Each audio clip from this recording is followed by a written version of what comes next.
Hi, my true crime besties. I hope you guys are having a great day today. Today, we are going to be watching a video about a woman who walks into court with demands. She thinks that the ADA revolves around everything regarding the courtroom, and that's just not how it works. The courtroom is set up in a certain way to where there are structures and um, decorum in said courtroom. So, yeah, let's get into the video.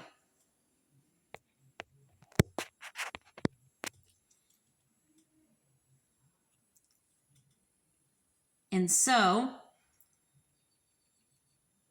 the video is called She Walks into Court with Demands, Judge Shuts Her Down Fast. And it's by Crimes and Courtrooms. So thank you for the video. And let's get into reacting. Okay, so the court received a request for ADA accommodations. This was after the court had advised you last week that you should get an attorney based on an affidavit and some statements that you made on this record that could implicate you for perjury and malicious prosecution claims, which are criminal actions. So the court has requested that you seek counsel. And my understanding is that you were not eligible for the public defender's office, but you've not hired an attorney. Is that correct? Yes, Your Honor, I did apply for the public defender's office. I also appealed and they denied me, and then they called me and told me that even though I paid my own rent and paid the rent for my son, who was a senior at Michigan State, and I only received disability benefits from the Veteran Affairs Office, I think it was just barely, I didn't qualify, and I called probably about 15 different defense attorneys, and I couldn't afford any of them. Okay, so with that being stated, you don't intend to hire an attorney. You intend to represent yourself or your own interest, even in the statements that you represented to the court.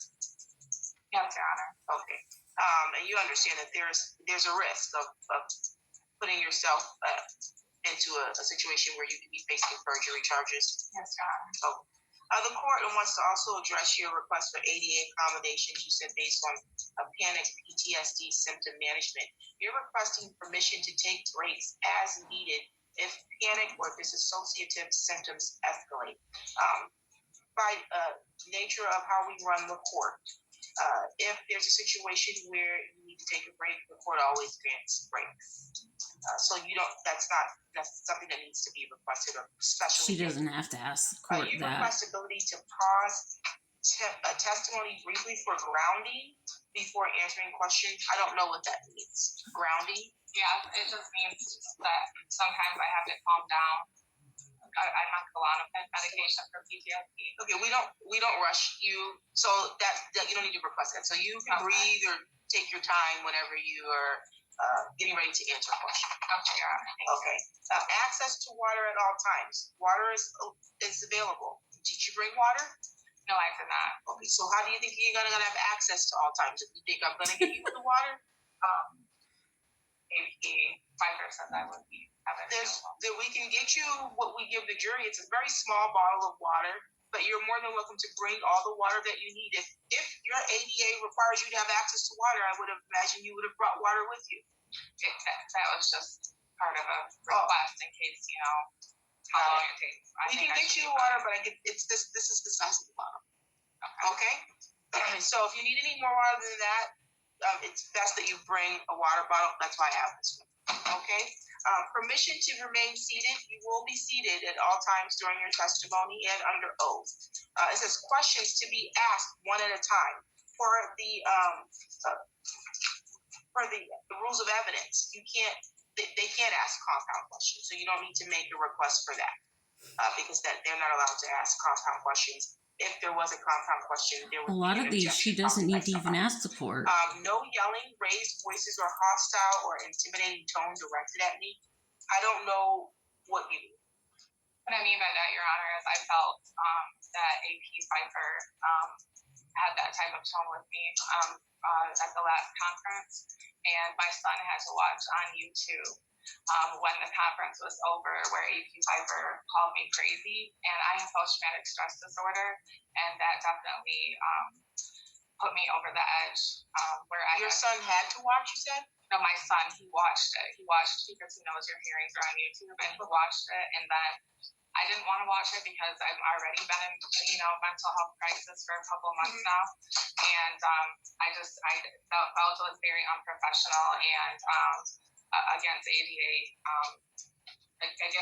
law to what does ADA law prohibits someone from yelling or raising their voice? calling someone crazy at that post-traumatic stress disorder. I don't recall in my proceedings, Mr. Pfeiffer or anyone calling you crazy. That's number one. Number two, your request you're saying these are ADA requests. Asking for no yelling, raised voices, hostile or intimidating tone in a courtroom. First of all, some of it's relative. And what's intimidating to one person is not what's intimidating to another. Exactly. I could be considered yelling right now, but I have to be assertive, and I got to make sure my voice carries. And I also give instruction to anybody who testifies here to make sure their voice carries. And I've heard Mr. Pfeiffer give curative instructions to people that I want you to speak like you're talking to the person way over there. And so you're not going to be able to control either of their tone or the volume of anyone's voice when they're asking you a question. That's not an ADA requirement. Being disabled myself, both physically and having mental health issues, I can see where there are some accommodations that fall under the ADA, but you can't come into court with the ADA and just think that everything that you want to happen is going to happen because it's ADA. Like I said, there is a certain decorum that the court has to abide by. And even if they don't,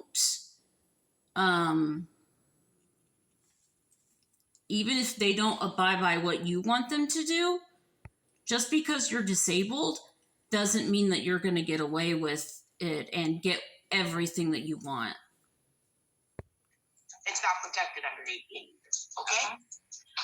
You're asking for court intervention if question becomes adversarial, aggressive, or re-traumatizing. I don't know what is traumatizing to you or re-traumatizing. The court will not put themselves in a position where they have to figure out what might be traumatizing you.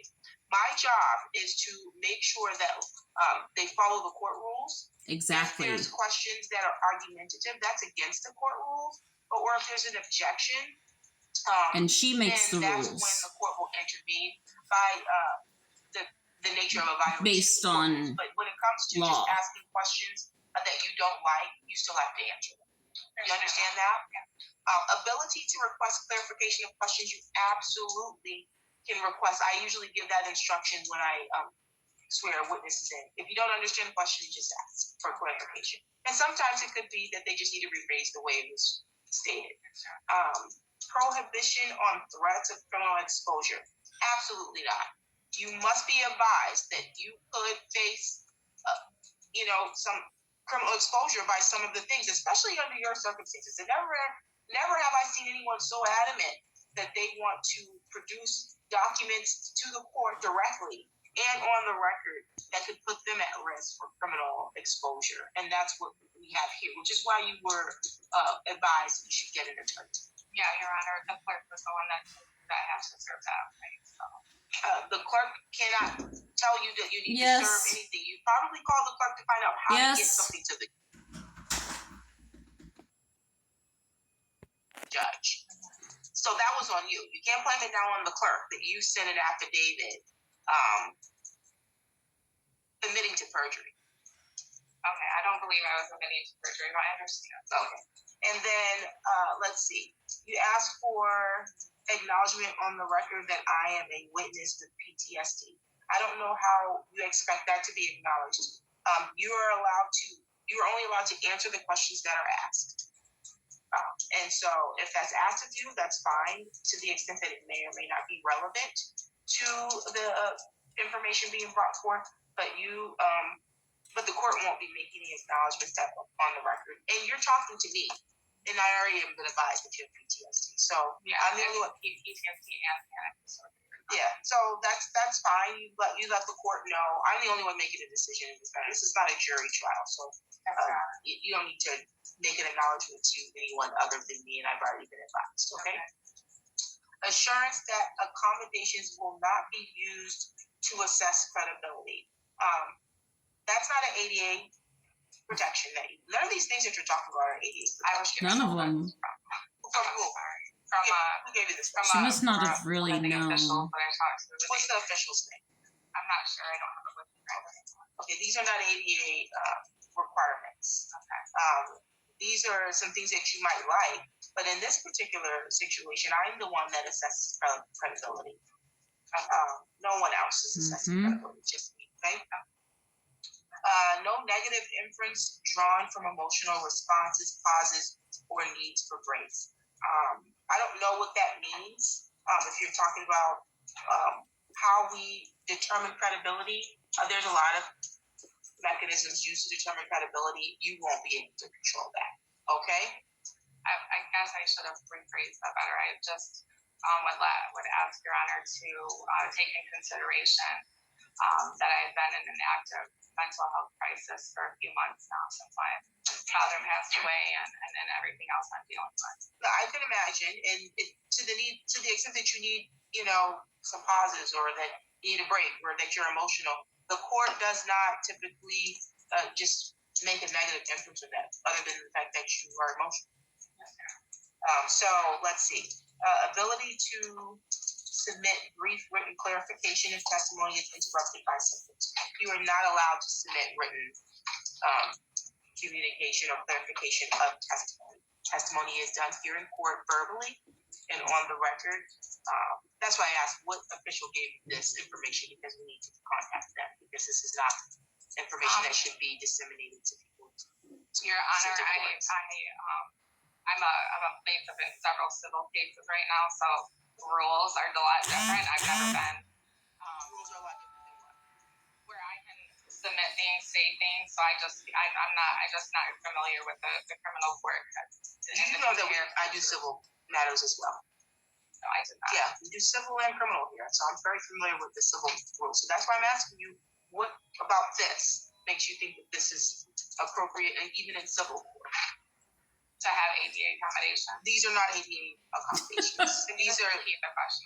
These are yours. I asked for the person who gave. They're not. We need to ensure that this is not being disseminated for people to believe that these are reasonable requests. There's civil or criminal.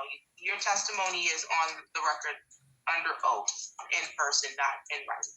Okay, I understand. Scheduling and environment. Testimony scheduled earlier in the day when possible. The testimony will take place whenever the court's able to get it taken. It was a list, I'm sorry. Those weren't all just mine. Limitation on the length of continuous testimony. We will not limit the testimony. You ask the questions. Sometimes cross-examines and direct examinations take longer than others. I have no control. I don't know what their questions are. I don't know anything about the evidence. And now we have a bond violation, so that can take even longer. I can't limit that. The only thing I can do is give you breaks as needed. Thank you. Let's see. Quiet area away from the opposing parties. You're looking for a quiet area away from the defendant? No, that was on the list. Okay. Permission to leave promptly after testimony concludes. So once you're finished with your testimony, I usually ask the attorneys if you're free to be excused. They'll let me know if you can be excused or not, okay? If you're not able to be excused, there may be a circumstance where we'll put you in a private room. And then you're asking for confirmation that ADA accommodations will be implemented and enforced to the extent that you needed ADA accommodations in the court. A hearing aid, ability to, get your mobile device in here. Some of those things, then we would make sure that happened.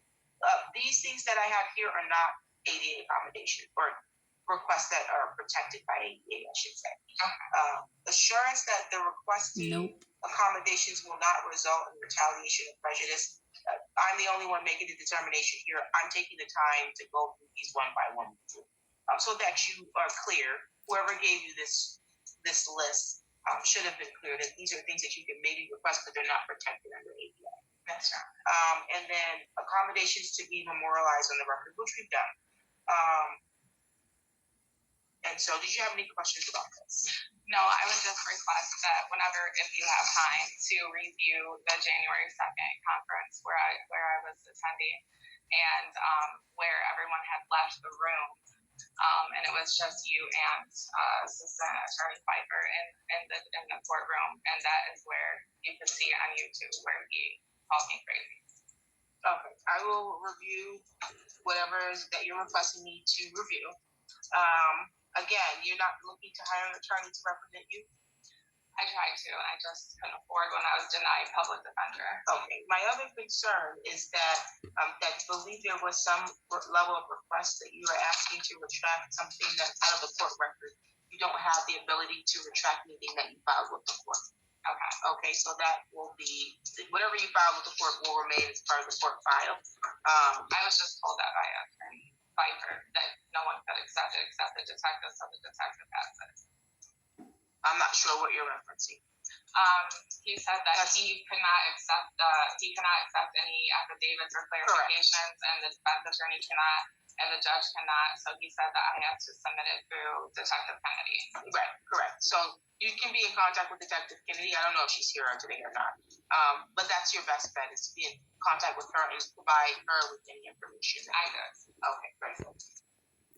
Half of this stuff is like, it sounds like she wanted the ADA to get her off on a lot of her charges. And not only that, but like that the ADA was going to basically almost baby her. And that's not what the ADA is about. The ADA is there to help you to be able to work within the courtroom within your disability. It's not there to hold your hand. It's not there to give you advice. It's not there to tell you,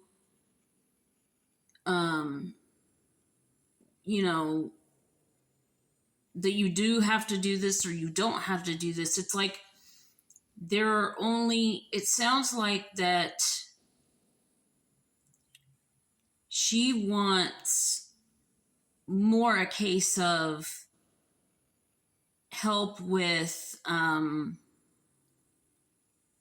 not just the tasks of being able to do court. So I don't know. And so if you don't have any other questions, I'm going to let you go back down to sit, because I believe we need to address the timeline here for the exam, because I don't believe that the exam can go today because the detective is still working on the evidence, correct? Yes, there's one other, again, nuts and bolts issue for the record, because one of the emails from Ms. Crawford said that she was advised that she did not need an attorney. I just want to make a clear record that it wasn't the public defender's office who advised you of that, right? They didn't say you don't need an attorney. Right? No. Okay, perfect. Who advised you that you did not need an attorney here? Pretty much every attorney that I called that was too expensive, they said that witnesses, you normally do not require an attorney unless there's a charge. That's valid, if they would say that, unless you told them about the affidavit you sent before. Yeah, I told them everything. They just said that they don't even accept clients unless they have a charge.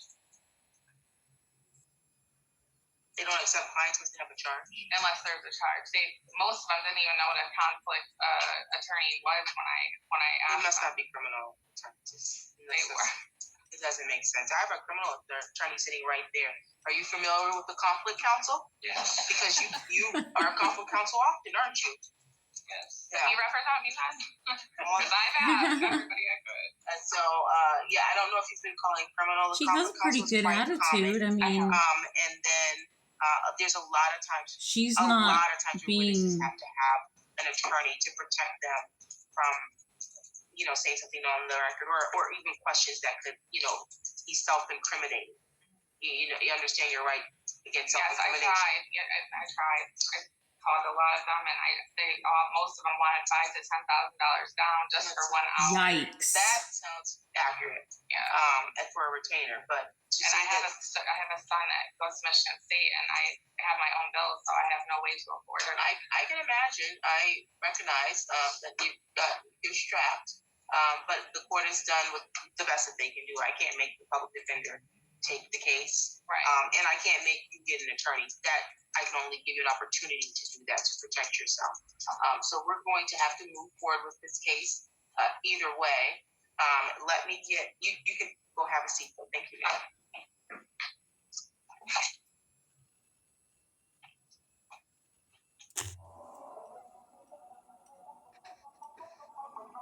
Thank you so much to Crimes in Courtrooms for this video.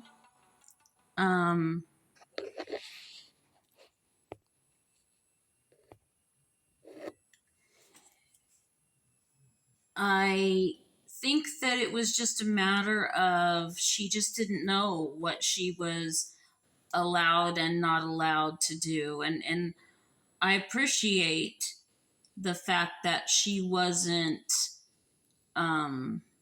forceful, I guess you could say. She was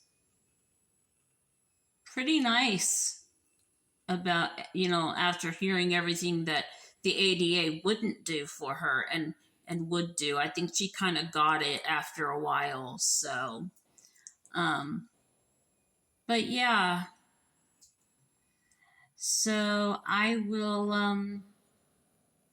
say have a good weekend, and I will see you in my next video. Bye.